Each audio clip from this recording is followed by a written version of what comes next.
Hello, founders. It is time for another pitch deck critique review strategy session. This pitch deck comes to us from my man, Constantine. Cool name, by the way, with Tabmeal. I just want to continually share that I only do these pitch deck critiques if there's a quality about the founder or the startup that I think is of value to either the world in general, it's got great potential, or value to the rest of us in our community in terms of a learning experience. And if you're watching this and you're not Constantine, that means that Constantine himself has said, okay, I'm okay with other people watching this review. And I totally appreciate any founder with the courage to do that. This one is interesting because Constantine, you have done everything correct. There are so many good technical things here when it comes to your aptitude, your understanding, your competence in terms of creating a pitch deck, but it's all undermined, if you will, because the strategy is not there. And it's interesting. And I think other founders, if you're watching this, you want to appreciate what we're doing here because Constantine has agreed to allow us, if you're watching this, to share this all together at an earlier stage, which is more common to what founders are going to experience. Many times I'll get these pitch decks after they've gone through certain amounts of revisions, reviews, they've watched the pitch deck perfection workshop, they've hung out with my main man colleague, Will Schroeder over at startups.com, and they come and I get to see sort of a more refined version. And then we look at a few things in terms of pushing it further down the field. In this case, we're starting earlier, and that is at the stage where founders have to make a decision in terms of where am I going to land and expand? What is my beachhead? What is the tip of the arrow going to be? And can I sharpen it enough to really get through it? And when I shoot it at the target, the investor, it's going to fire true and get to the target and be sharp enough to get through and cut through all the noise and put that signal in there. And that's what this deck is going to represent. Let's go and take a look at what we are working with here. Right off the bat, I'm going to always say this, you don't want to be wasting time when it comes to the first slide and what you show right away. You want to make a great impression right off the bat. And right here, we can immediately get rid of this. Redefining dining with innovative B2B SaaS. That means nothing. It's fluff. It's marketing hype. It's jargon. And you're not having to sell investors using jargon. Your language must be different in relation to consumers or your clients. You can use marketing hype. If you're going for a marketing deck, yeah, redefine the dining experience and all that stuff. Go for it. But investors are not interested in this. It just creates more friction in the brain. Now, right away, this is much better, but there are three issues going on here. Well, three choices that are creating issues. First is that we've got allergy safe, globally friendly, and digitally advanced dining experiences. This is a 3Xer when it comes to the factors of this particular deck. And I'm going to show you, because I've been able to take a look at this deck and go through it, the reason we need to narrow this down into one beachhead. We need a strategy where we are going to land and expand. Think of it like it's your Battle of Normandy. It's storming Normandy Beach. Where are you going first? And that's so important. And it's worth belaboring this point for just a moment here. So many founders, when I explain the beachhead strategy, how do we focus and get all the bowling balls going down one lane? I don't know, whatever metaphor analogy you want to use. They say, but Ed, our startup does so much more. We have so many revenue streams, so much potential. This has got the future vision. And I get it. As a founder, you are thinking in terms of 360 degrees, and you've got this future vision where the world has completely changed because your startup exists and it's done its job. But we're talking with investors right now, and investors are going to immediately doubt whether you can get to that vision right away, especially with their money, which isn't going to be the $50 million you're eventually going to raise to build a unicorn and go public for $1 billion to get acquired by Amazon or what have you. They want to know that you know how to go not from A to Z, which is the future version. They want you to go from A to B while managing their money properly. And if you tell them too many things that we're going to go all over the place and we've got this world-changing vision, they start thinking, well, what's my money going to be used for? And you are not de-risking the investment. Think about Mark Zuckerberg and Facebook. Mark Zuckerberg said, we are not going anywhere but Harvard. We are dominating Harvard. They did. And Stanford came along and said, we want it, we want it, we want it. He said, nope, not until we're done Harvard. MIT came around. We want it. We want it. We want it. Somebody's sister-in-law, somebody's cousin, somebody's wife. They're saying everybody could use Facebook. They're going to love it. Let's unleash this to the world. And Mark Zuckerberg said, no, not until Harvard. You cannot get onto the Facebook, which is what it was called back at the time, until we dominate Harvard. And you know how I know that that strategy worked? Their first pitch deck, the one that raised the initial chunk of capital and got them on the map when they were still the Facebook, the first slide, go look it up. The first slide said, Harvard students are too busy. All the Harvard students can barely go to class or something hyperbolic like that because they're using Facebook. But it was the real deal. They showed they knew how to dominate Harvard. And what does an investor think in their mind? Great. If you know how to dominate one niche, you know how to get a stranglehold.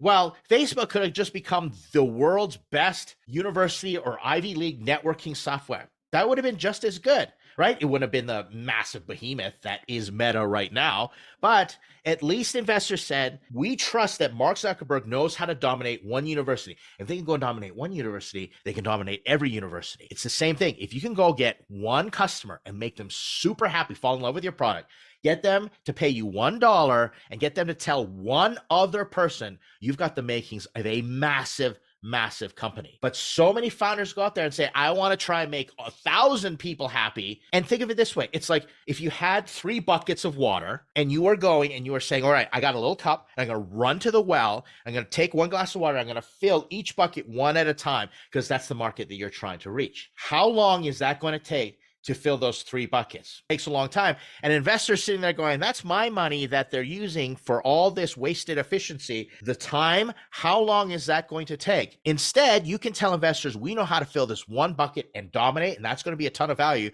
So let's go take your cup, go to the well, fill 1 bucket at a time and pour until it overflows. And then that overflow starts filling other buckets naturally. Think about it. You ever see one of those champagne pyramids where they pour champagne in the top glass and then it like filters down a waterfall? I remember looking at that the very first time. I thought that was the coolest thing ever, right? Might not be the most sanitary and you probably get a lot of spillage, but the principle remains true. Dominate the 1 glass at the top and let the overflow go out. That's what investors want to invest in. They're going to trust you with their money if you can demonstrate that you've got a solid plan, but it does lead to a world-changing bigger vision. And that's what I see here. I see a world-changing bigger vision on what could possibly happen. It's literally a global startup that we're looking at. Tabmeal wants to be global, but we need to figure out where we're going to start. And so, Constantine, my buddy, you've got some decisions to make, and let's break these down here. First, as I said, get rid of the marketing fluff, and your tagline here is going to depend on what we pick. Here we are. So let's start right away. First and foremost, I've got first problem. And let's read this here. The first problem is that restaurants underutilize their presence online, showing menus either text only, blah, blah, blah, blah. Okay, I get it. But see, this is the interesting thing, okay? You found a stat that 84% of people look at a website before going and ordering and deciding. They'll go look at the menu. Because we can look at the menu. 84%, that has increased, yet restaurants are only doing this. That is a serious problem. It's a good stat, and here we are. I'd like to know how many restaurants underutilize their presence or something along those lines, or so many restaurants just leave it up to Yelp, or they upload to some type of Google Drive, or they got a scan on their website. I've seen those menus before. I've tried to zoom in into a JPEG that's scanned and put on a website. It sucks. I get it, but here's the issue. This is problem number 1. Now stick with me on this because it gets even better. And this is where Constantine has done a good job. The raw materials are all there. I'm not going to get into formatting strategy and a lot of the different types of how to adjust the copy, all those things. I'm going to get to that in a moment, but right now I want to show major problem in terms of where we're going with this deck and the reason that we need to pick, because how we pick the problem solution is going to determine the rest of the direction that we go. Next problem. This is problem number 2. Problem number 2. And this is a good one as well. 400 million people globally suffer from food allergies, and that's increased by 50% over the last decade, which has created a 15% reduction in efficiencies in restaurants because this creates friction in the whole meal experience. Fantastic. This is great. It explains the cost of the problem and how extreme it could be, I'd be interested to see what 15% reduction in service efficiency creates in terms of loss of revenue if you're going to go this route. But 400 million people, it's increased 50%. We know this is a big market, and it's 15% reduction, which could basically, if we look at all the restaurants, one restaurant loses 15% in revenue or efficiency, which is what? Billions in lost revenue or something like that, or inefficiencies. I don't know. But there's so much ammunition here, which is the reason I really like problem number 2 already. But problem number 1 is the restaurant has a problem. Problem number 2 is people with allergies. You see how now we are getting wider and wider apart, and your buckets are getting further and further apart, which is going to make your strategy of filling those buckets so much more inefficient. Next, translation troubles. This one is probably the weakest in terms of the problem, yet I think it's very powerful, and I like the reason it's here. Translation problems for international travels navigating foreign languages. Now, I don't know if you just couldn't find facts and details to support this, but this would be super powerful. If I knew how many international travelers could go and how many customers are not going to these restaurants, which creates a loss in revenue. Think about it. How many tourists are going around to different cities and would order at these restaurants? If we can find some information of what these restaurants are, or give a novel insight to the investor saying, we are leaving so much money on the table because these travelers don't have a place to go, well, then you've got something really fantastic here. But as you guess, this is problem number 3. So now I've got a 3-headed monster here, and we have not decided where our beachhead is going to be and where we are going to land and expand. So let's solve this a little bit, because I went in and I thought, okay, this is a good start. There's something going on here that's showing me something novel, and I'll show you what it is. It started this way, okay? Now, Tabmeal, this solution slide, this is all over the place. You got a tree with 4 solutions. I need 1. All right. But we're going to get to this. We're going to get to one solution here. The next thing, though, is here's what sets us apart. I always appreciate a good magic quadrant. All right. But there's some clues in here. And I'm going to show you what these clues are, in that we need to focus a little bit and figure out, hey, maybe this is going to point us in a really great direction. What are these clues, you say? Well, let me tell you. Patent pending. This is telling me that there is a novel solution that has a technology innovation to it that could be the defensible moat or the defensible strategy to make this startup valuable. I am trying to think about how the market is going to respond. Let me give you this example. Say we move in with the allergen example and we say, all right, allergens are causing you issues, but is that enough pain for the restaurant to make changes, to make behavioral changes? You may be solving a problem that they're not interested in solving. Sure, it means a lot to the person with allergies, but everybody might just be limping by and it might be okay. It's the same thing as putting menus on proper digital rails or apps so that someone can have a good experience. Let's go back for a moment and talk about this industry. Let's talk about COVID for a second. When I lived in China, everything was QR code and you can order via an app, and it was great. I loved it. All right, I could go in and they had like these cool little kiosks and stuff. You just scan the QR code, you look through the thing, you press it, you pay by WeChat, and you're off to the races. Someone just came, gave you your food, and it was a frictionless experience, so efficient because they were really, really focused on table efficiencies. So the faster they could get you, give you your food, and move you out and reuse that table because they have a density population, it was fantastic. But that's in China. The market, the culture, everything is different. It's what I learned. Just because it works in China doesn't mean that it works in the United States. And a lot of issues with Chinese apps and startups trying to come over to North America and vice versa. You come here and there was no reason for restaurants to do it. It was kind of funny. I was in culture shock because I come back and I'm like, man, this is so inefficient. I have to look through a menu, I have to wait for a waiter, and then I have to like tip and all these things. And what if it's bad services and then you feel bad because of tipping and all those things? I kind of like going in China and the frictionless ordering. There's no reason for a restaurant owner to implement that technology because it costs money, and everything seemed to be working really well as it was until COVID. Now you have to have touchless ordering. You can't have, serving staff with paper menus and you're touching stuff and you're getting each other infected. Everyone's all freaked out. Everyone's wearing a mask and it's just awkward talking to people. So what did they start to do? They put everything online, and then there was this proliferation. Not only did everything have to go online, there were so many restaurants that were forced to reconcile with the changing of behaviors because of COVID. They go online. Now I'm going to restaurants and say, oh, we have paperless menus and ordering, go and scan the QR code. And I thought this was great. It was still a janky experience. That's 100% for sure. And you still had to go and look at it and then tell the person after scrolling through your phone, all that stuff. But we were getting there. It was a forced impetus. It was like a burning platform. It's one of the principles that we use in organization development in terms of change management. The platform is burning. A burning platform, eventually it's going to burn. And so everybody has to jump off or make change, build another platform, etc.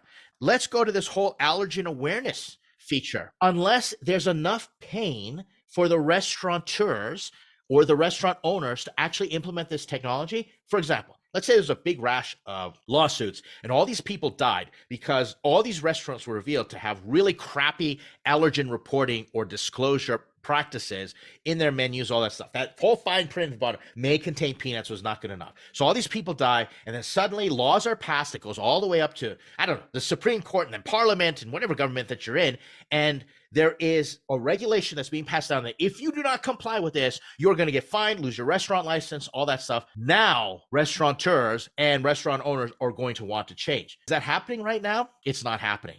So trying to get a restaurant owner to change their behavior for your solution, you may have a solution to a problem that they do not want to solve. And this is just conjecture right now. You're going to know your front line better than me, but I've seen this happen before. I had enough reps in this. I have enough people who tried to create restaurant solutions and their startups are dead in the water. I've seen enough resistance to change, but there's something interesting here. If I'm really analyzing it, I'm going to be shrewd, like a shrewd investor. I'm putting my investor hat on right now. Check this out. If I go here, multilingual translation, and it's patent pending, and I'm seeing dollar signs. This is secondary, okay? Secondary. I'm seeing that if there was an easy way to translate what you already have and put it in multiple languages, that I could attract more customers, then I can understand an ROI when it comes to change. The market conditions are right. So if all I have to do is pay my $100 or something along those lines, and somehow your service brings me new people who normally wouldn't eat here, or I'd get featured in some tourist magazine or like the most friendly places, I don't know, whatever your go-to market strategy is, then I just have to calculate, because I may think, all right, if I pay $100 and I get an extra 100 customers and they all spend, let's say, $40 each, and I basically made $4,000, what's my ROI on that? Think about that for a second. That is where you can start to decide how I'm going to pick which beachhead that I want to storm based on market validation. And let me tell you, you better be on the front lines. And I don't know if Constantine has already done that. If you can get on the front lines and you can talk to people and you can figure out, put your menus online and make it easier for you to translate and bring you an extra 10% customers because nobody else is doing it. How does that sound? That would sound great. And now you can make pricing based on that ROI versus, oh my gosh, it's an expense, I have to do it. And that's one issue when you're trying to sell and you're trying to change behavior and it's considered an expense or a necessary evil, a pain in the ass tax that they have to pay, they have to change because they want to avoid some type of penalty or cost or loss. Fear is a good driver, but it is not great for changing behaviors and creating new categories and disrupting the incumbents out there. Yeah, like we're talking some serious stuff. So in my mind as the investor, I'm thinking to myself, if this patent actually is true and there's an easy way to do it and they could get more customers in there, all right. Now that's just me. You might be testing out and figure out massive allergen awareness issue out there. And you go out and you interview 100 restaurant owners and, let's say even 30 or 40% of them. Doesn't even have to be half, or like saying, we've been trying to solve this problem. We've been faced with lawsuits and people complaining. We get bad reviews on Yelp and all this stuff because of that. I don't see that happening. And I know lots of people with food sensitivities and different things like that. It's a tough sell for me. But this, in terms of how many people would actually be going to these restaurants, I think you've got something here, which goes to the next thing that I want to know right away. And that is, how does it work? How does it work? You immediately went into competition and what sets us apart. But before even this, let's go back here for a moment. Let's say that we say something like restaurants lose potential 10% of their business because their menus are not translated and they're not tourist friendly. And we've created a patented solution that immediately translates the menu, allergies, pricing, converters, and all this stuff, because I see the feature in there, so that they have a better experience and drives them to restaurants that have this. I want to know immediately, how does it work? Is it as simple as I'm hoping it is, that the restaurant owner uploads and then it translates, puts in, detects allergies and all this stuff? Because I already see that you've got that in here. You've got allergen awareness as patent pending. So this is all part of the package, that immediately your menu gets translated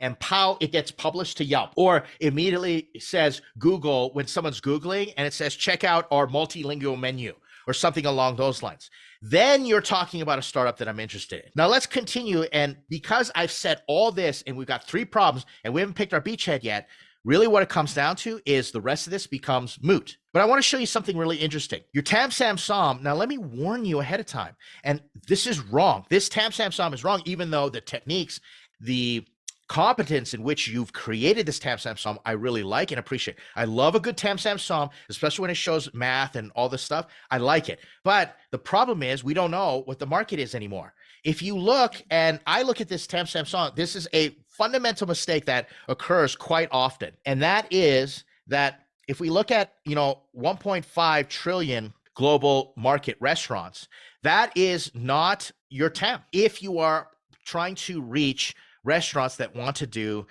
translated menus, there might be restaurants that don't fall into that, right? Not every restaurant is going to use. So you pick the wrong TAM and that number is not going to help you. Now, what's fascinating is this is what I'd rather see. I rather see you focus on a niche. And I'm not saying you want to go this route, but maybe it's all incorporated in here. But maybe you found a niche and this is actually your SAM, is corporate cafeterias, because they've got policies and safety and food issues and, all this stuff. And maybe educational institutions, if there's logic as to the reason you picked this beachhead, then go for it. I'm not seeing the logic right here, but corporate cafeterias, that's fascinating. Maybe that gets incorporated with the rest of their technology infrastructure, their IT or something along those lines, or you can go straight and go into the restaurant industry. But let's get a little more in depth in terms of researching. Once we pick the problem, we want to explain the market as it relates to the problem.